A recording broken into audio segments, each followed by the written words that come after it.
Hi guys, so James O'Brien asked a very interesting question on Thursday morning. Why did Boris Johnson create legislation and then turn around and ask his cabinet to go on TV and tell the public to do the opposite?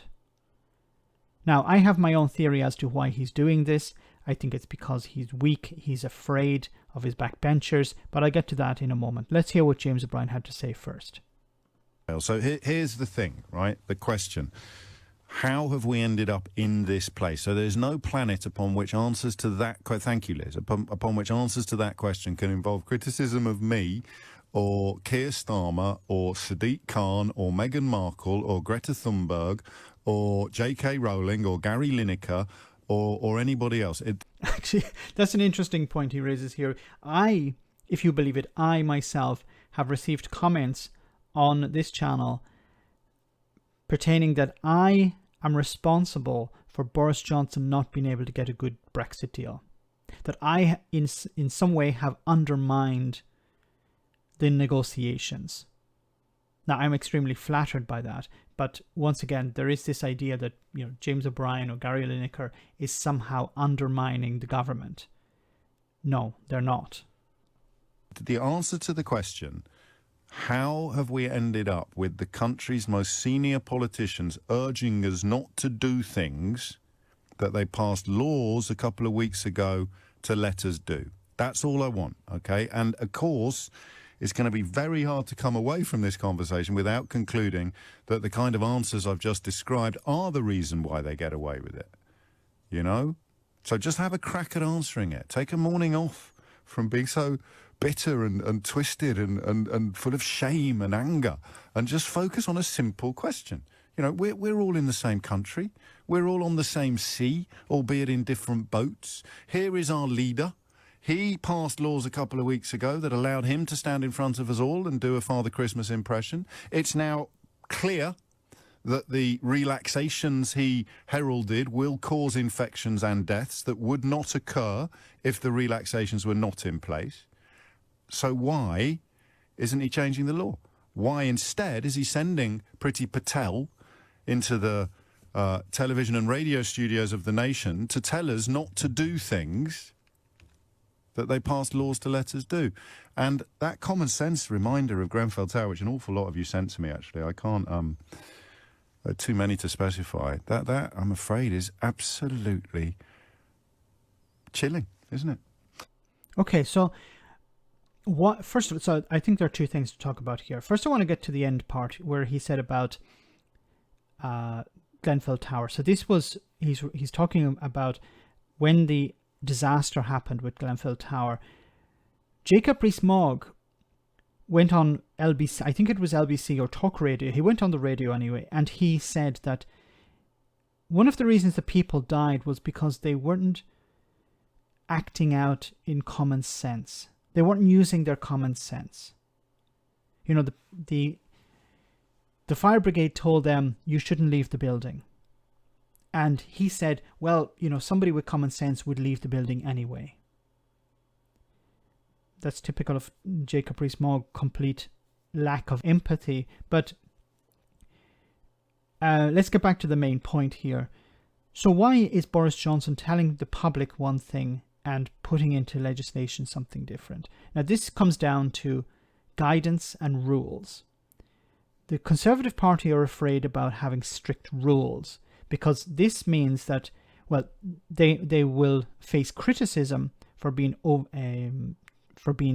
too strong, for taking this pandemic too seriously. The problem Boris Johnson has is, even though he has an 80-seat majority, he's extremely weak. We have seen how rebellions have been growing. The last rebellion wasn't so severe, but I did predict at the time that the next vote that will take place in January surrounding the measures runs the risk of being much bigger.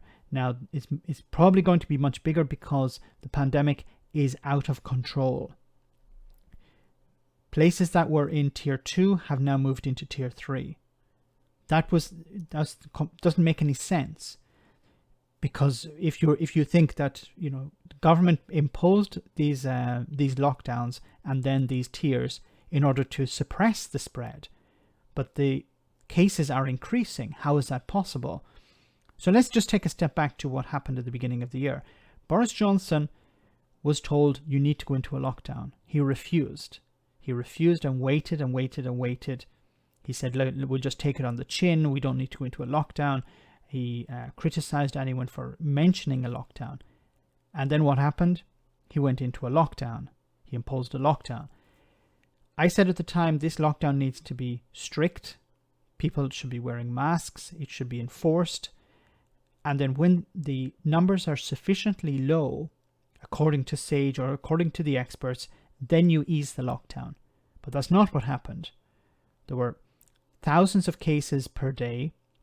There were still hundreds of people dying per day, and the government eased the lockdown. Cases started to rise naturally as schools opened again. So what happened? Boris Johnson went into a tiered system. Now, SAGE at the time said a tiered system is not sufficient. It's not sufficient to suppress the spread. He went ahead with it anyway. Then what happened? As SAGE had said, the cases started to rise. But Boris Johnson was always looking over his shoulder at his backbenchers because they didn't want any type of restrictions, never mind a lockdown. But he realized the scientists were telling him, if you don't go into another lockdown, the NHS will be overwhelmed. And if the NHS is overwhelmed, you will not have to worry about your backbenchers. You will have to worry about the people, because if the hospitals get overwhelmed, people will be marching in the streets. People will be marching on Westminster. You need to sort this out. So what did he do? Of course, not deal with it correctly. He went into another tiered system. He went into a short lockdown and then another tiered system. Now it's looking likely that the tiered system is not working. We've seen cases rising again in different areas. We've seen areas moving from tier 2 to tier 3. And the scientists are saying, and the NHS are saying, you may need to go into another lockdown in January because Christmas should have been cancelled. Cancel Christmas and celebrate it later in the year. There's no justification for this.